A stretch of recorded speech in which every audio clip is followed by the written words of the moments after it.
joined by the Council's Bishop Mpumlwana. Mpumlwana, thank you very much for your time. Firstly, I want to start with the recent comments and perhaps the criticism against the country's Chief Justice when it comes to Israel. Many of them saying that his pro-Israeli stance are simply not in line with what this country experienced and what Israel is doing to the people of Palestine. You know, the statement of the heads of South African member churches, it totally nothing to do with what the Chief Justice had to say. It was a total independent analysis of what we believe is appropriate in terms of the justice principles and the social justice that we have always followed. We are surprised by the Chief Justice's statement because the point he makes of the peace of Jerusalem is a very important one. And we believe that the peace of Jerusalem can only come through a mutual accommodation between Israelis and Palestinians. It cannot happen through annexation and pushing out of citizens. There are about 50-50 of citizenship between Palestinians and Israelis. Imagine if we followed the view that says 3,000 years ago, God gave the land of Israel to Israelites only. And then we say, what are we going to do with the millions of Palestinians who are there now? Are we supposed to pursue the mission of Saul of, basically pushing out or killing off the Amalekites, so to say, or the Canaanites? I think not. I think that it makes, if you like, a good romantic sense biblically to say the land belongs to only to Israelis, which is what the law that was passed in 2018 June says in Israel, says that land belongs entirely to the Israelis. Now, does it mean these people must be pushed out into exile, or they're going to be put into reservation like the Americans did with the with the Native Americans? Yeah. Are we going to say that really, if that were the case, then we should say all the Navajos and the Apaches who owned the land of America 3,000 years ago must get it back today. Bishop, I'm sorry to interrupt you. I want to come to the issue of the annexation of the West Bank, which you are saying that should not happen. But before I do that, there is this mounting call for the Chief Justice to withdraw what he said and apologize. What is your stance as the South African Council of Churches? I know you've said your call right now against Israel has nothing to do with what the Chief Justice has said.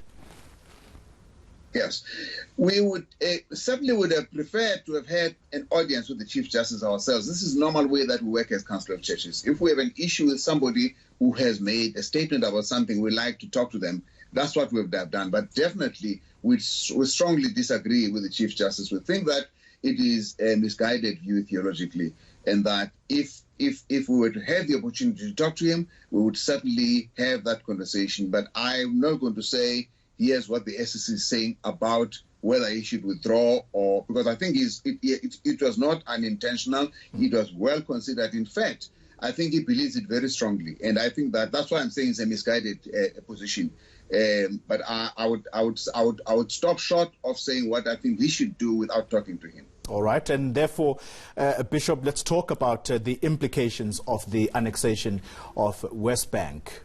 Why is this important for you as the Council of Churches to get overwhelming support that it is blocked? It is important because that's what the Christians in the Holy Land are telling us. The Christians in the Holy Land are saying, please, please, the heads of churches there, people don't realize, actually they tell us all the time, that we are the ones that evangelize you. You are Christians because we believed. We are still here. Excuse me, in fact, as a matter of fact, Kole, I should mention this. Just tomorrow, we're going to have a webinar where we will be having Christians from the Holy Land talking freely about their experience. And we'll be doing this as a public offering so that South Africans can actually participate, engage, ask them questions, and anyone that wants to participate can register and participate, so that we don't only hear the voice of the Israeli government, but we also hear the voice of an Israeli citizen. We hear the voice of Christians, priests, and ordinary Christians on the ground, because they are saying that if you do this, one of two things is going to happen. One, either the Palestinians in the annexed territories which belong to Palestine will be pushed out, or they'll be hemmed into reservations and then I'll only get permits. It's worse than the Pakistan.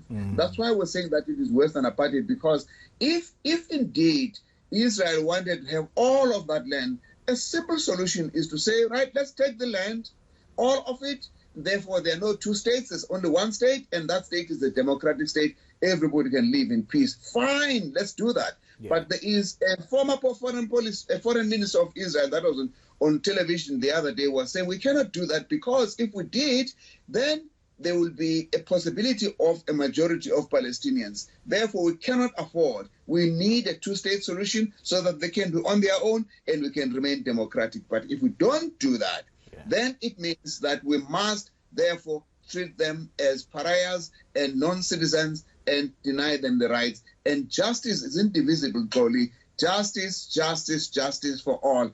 Amos said, let justice roll and righteousness like an ever-flowing stream. Bishop Malusi Mpumlwana, thank you very much for your time this morning.